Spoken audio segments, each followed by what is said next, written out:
Hello, on se retrouve pour ma deuxième pile à lire de l'automne puisque, comme vous le savez, je participe au Pumpkin Autumn Challenge et ça commence extrêmement tôt puisque c'est la fin du mois d'août que le challenge est lancé et c'est souvent un moment où je ne suis pas totalement dans le mood de lire des lectures automnales, sauf que petit à petit ça arrive et j'arrive en général en octobre en me disant ah ouais, mais du coup maintenant j'y suis, j'ai envie de choisir d'autres livres. Donc je vous montre les livres que je compte lire ces prochaines semaines, ça débordera probablement sur le début de l'hiver. Mais soit, c'est pas grave. Désolée pour la luminosité absolument abominable, j'ai allumé donc les lumières artificielles, je sais pas trop ce que ça donne, c'est l'une des premières fois où je l'utilise, donc voilà, si c'est pas tout à fait optimal, j'en suis absolument désolée, mais dehors c'est actuellement la tempête, il a beau être midi à l'heure où je tourne, on dirait plutôt qu'il est 18-19 h. Bref. Le premier que j'attrape, c'est La Mémoire des eaux de Margot Louten. Le deuxième tome vient juste de sortir là en avant-première sur les salons, donc on les voit de nouveau un peu passer partout. Et c'est une dark fantasy qui me fait beaucoup de l'œil, qu'on a vu énormément passer sur les réseaux sociaux et qui fait partie de ma liste des 12 livres à lire pour Doux Boost ta copine. Donc il faudrait peut-être que j'accélère parce que vraiment j'ai pas beaucoup avancé. Je suis même pas du tout avancé, surtout qu'il est absolument énorme. Cherchez une illustration, les en-têtes de chapitre elles sont comme ceci. C'est vraiment très très beau. De ce dont je me souviens, ici on va suivre une jeune fille qui va vivre l'assassinat de ses pères et elle va devoir faire face à un choix et elle va aller voir un conteur d'os pour retrouver les souvenirs qui sont contenus dans les os. C'est ce dont je me souviens de mémoire. Je sais juste que c'est une dark fantasy, que c'est absolument pas adapté à tout le monde, mais je vois que des avis sensationnels, donc je pense que ça va rejoindre mes favoris une fois que ce sera lu. Mais je vous avoue que c'est une grosse pavasse qui fait quand même 665 pages. C'est peut-être pas le premier que je vais sortir de toutes ceux que je vais vous présenter parce que j'ai oublié de vous dire, il y en a un certain nombre quand même. L'autre que j'aimerais beaucoup me lire là prochainement, c'est Gung Nang de Tamei Hunter. Donc c'est une jeune autrice en auto-édition qui a fait des colis absolument magnifiques et son livre est très très beau également. J'ai très hâte de le découvrir. Donc là on est sur une Dark Academia et on va suivre Tao, un étudiant boursier qui va arriver dans une université ou un lycée éliciste, je sais plus, l'un des deux. Et en fait, ils sont gouvernés par un groupe d'élèves au-dessus de la moyenne qui s'appelle les Wu. Et quand il arrive, il va retrouver son meilleur ami. Son meilleur ami a déjà des griefs contre eux. Et donc, il veut faire tomber certains de ses membres. Voilà, ça a l'air hyper cool. Ça a l'air vraiment génial. Je n'ai que une hâte, c'est pouvoir le lire. Prendre le temps de le lire. En plus, c'est rythmé avec des petites illustrations. Son livre est absolument magnifique. J'ai trop hâte et de pouvoir vous en faire un retour également. Ensuite, je vous présente un tome qui n'est pas encore paru en français, mais qui ne devrait pas tarder puisque le tome 1 a déjà été traduit. J'aimerais beaucoup me lire The God and the Guishin, aucune idée, de Sophie Kim, qui est donc le deuxième tome de Le Dieu et la Gummio qui est sorti chez Sabran cette année. J'avais vraiment adoré le premier tome qui était léger, facile à suivre, avec une enquête et de multiples intrigues. J'avais vraiment adoré et donc j'ai très hâte de me lire ce second tome. D'ailleurs on nous avait fini avec un cliffhanger de malade et je trouve d'ailleurs ce tome 2, la version, ça c'est la version Fairyloot, je le trouve vraiment beaucoup plus beau que le premier tome.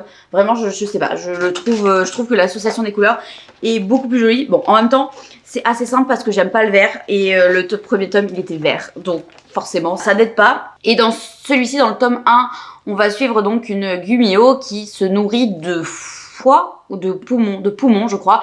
Elle a toujours fait ça et donc elle est extrêmement connue, sauf qu'elle va croiser la route d'un dieu déchu qui va avoir besoin d'une assistante et elle va se porter volontaire afin de suivre de plus près l'enquête qui la concerne, sauf qu'il y a une deuxième enquête qui va être rétablie par-dessus. J'avais vraiment aimé le tome 1, donc trop hâte de lire ce tome 2. Ensuite, j'aimerais beaucoup me lire, c'est un service presse de la part de Hergé Chopin directement, c'est La Police du Temps de Jodie Taylor qui est la saga spin-off des Chroniques de Sainte-Marie que je n'ai absolument pas lu, mais on m'a certifié qu'on pouvait le lire sans avoir lu la saga principale. Et ici, on va suivre donc un univers où le voyage dans le temps a été découvert et où les gens peuvent y accéder de manière libre, sauf qu'il y a toujours des petits malins qui retournent dans le temps pour essayer de modifier l'histoire. Et donc, il y a une police du temps qui a été mise en place pour dénicher justement les petits malins qui essayent de changer l'histoire. Et donc, on va suivre, je crois, les pires recrues de la police du temps. Donc ça a l'air très drôle, d'ailleurs les premières revues que j'ai vues dessus, on dit qu'il y a vraiment un ton d'humour vraiment particulier, donc je me dis que ça peut être très très bien.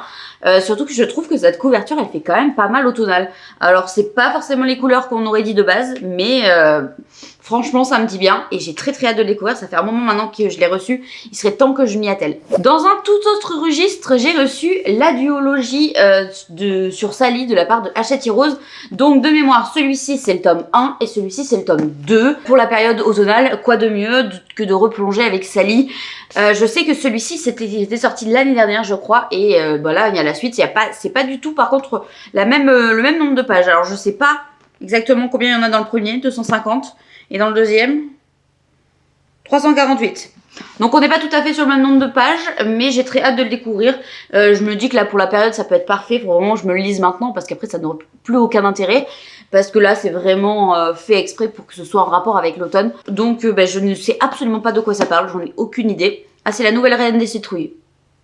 Ok, elle doit faire face, j'imagine, à sa nouvelle vie.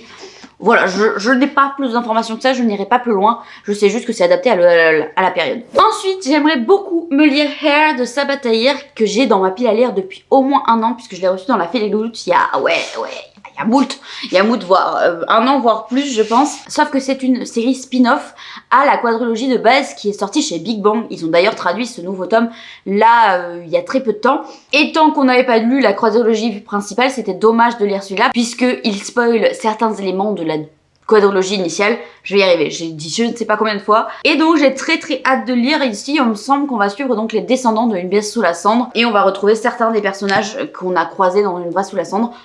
Voilà, je n'en sais pas plus, mais c'était vraiment une grosse pavasse. Je sais pas combien de pages il fait. 500 pages en anglais. 534 pages. À mon avis, je vais galérer un peu.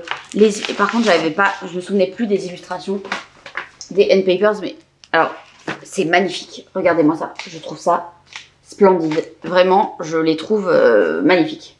J'avais complètement oublié que j'avais ça dans ma bibliothèque. Bref, en même temps ça fait un an qu'il traîne dans ma pile à lire. Je vais être frustrée quand il n'y en aura plus après parce que du coup c'est le dernier qui manque dans la continuité de tout ce qu'elle a sorti, donc après je vais être emmerdée qu'il n'y en aura plus rien. Dans un tout autre registre, j'aimerais me lire A Harvest of Heart de Andrea Himes qui est sorti chez Elegy, donc le nouveau label de Gallimard Jeunesse dans le côté young adulte.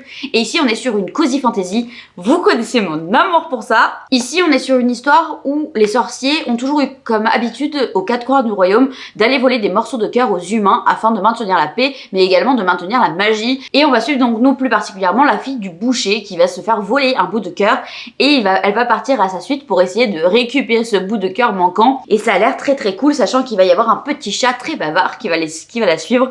Donc j'ai très hâte de le découvrir. Vraiment, je pense que de tous ceux qui nous avait proposé récemment, je pense que c'est celui qui me hype le plus. Enfin, j'en ai un autre dans ma pile à lire qui me hype énormément, mais celui-ci, vraiment le côté cozy fantasy, j'adore ça, vraiment j'ai trop hâte de le découvrir.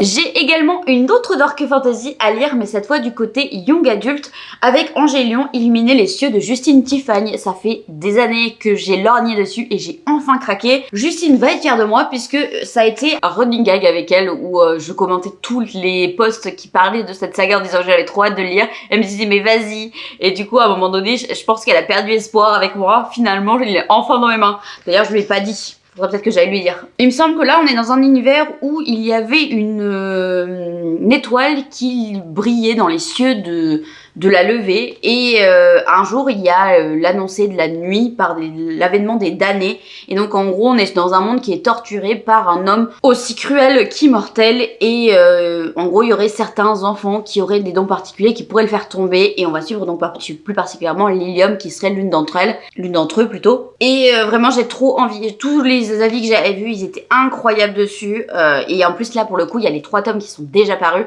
donc là je pourrais carrément enchaîner si jamais ça me plaît. En même temps c'est une dark fantasy, c'est assez rare que je n'aime pas ça donc normalement ça devrait le faire. Ensuite je vais lire un livre un peu décalé dans le sens où des résumés comme ça, j'en ai pas lu beaucoup. Vraiment, il devait être un peu, je sais pas, sur le ton de l'humour à la base. Et puis finalement, il s'est dit que ça pouvait finalement être une bonne idée. Donc j'aimerais me lire Une révolution en 7 recettes de Ryan Rose, qui est sortie tout récemment là chez De Sexus. Et ici on va suivre Patrick qui est un boucher et alors qu'il fait ses petits affaires de boucher, un jour il va créer une recette qui va le transformer en géant. À partir de là il va être contacté pour entrer dans une académie culinaire pour réaliser son rêve et devenir chef. Sauf qu'il va arriver dans un univers assez élitiste et qui va assez mal vivre et donc il va essayer de créer une recette pour mettre fin au calvaire des popules je crois que ça s'appelle comme ça. Et on nous dit dans la phrase d'accroche, après tout, il suffit d'une pincée de sel dans la plaie déjà à vif des opprimés pour que la révolution se mette en marche. Bref, ça a l'air très cool. En plus, moi j'ai eu la chance, je n'étais pas au courant, de recevoir la version reliée qui n'a pas de jaquette. C'est assez rare pour être souligné chez The Saxus. Mais franchement, ça marche du feu de Dieu. Je le trouve très beau l'objet livre et j'ai très hâte de le découvrir. À mon avis, ça va être un brin loufoque tout en ayant des idées assez intéressantes à l'intérieur. Donc à voir ce que ça donne. Et enfin, le dernier livre que j'aimerais me lire là dans ces prochains mois, c'est The Notorious Virtues de Alwyn Hamilton qui est sorti également chez Elegy. Ici, on est sur une espèce de tournoi de compétition où la phrase raccroche nous dit qui montera sur le trône. Plus particulièrement, on va suivre deux jeunes filles, l'une qui vient juste de perdre sa mère et l'autre qui vient de découvrir qu'elle avait une mère. En fait, elles deux, elles vont devoir se battre auprès de leur cousine pour savoir qui montera sur le trône et qui récupérera l'héritage de la fameuse mère qui est décédée. Et peut-être que le danger va venir d'un endroit inconnu de leur part. J'ai très hâte de le découvrir. Il est jaspé, je trouve que c'est hyper cool ce qu'ils ont fait. Je suis hyper hypée, il y a de la magie à l'intérieur, il y aurait de la rivalité, du glamour, enfin voilà, j'ai très hâte de le lire. Je pense que ça va mélanger un peu un côté thriller, le côté riche, etc. qu'on peut avoir dans certains titres. Tout mélangé avec un tournoi de magie, je pense que ça peut être très cool. On a reçu d'ailleurs un overlay avec le livre, qui est juste la couverture en fait, que j'ai mis n'importe où dans le livre, et puis ça me fera mon marque-page je pense. Ça a l'air très chouette. Et voilà, on en a terminé avec ma pile à lire 2.0 de l'automne. Dites-moi s'il y a des titres qui se sont ajoutés à la vôtre. Et puis moi je vous souhaite une excellente semaine, et prenez soin de vous.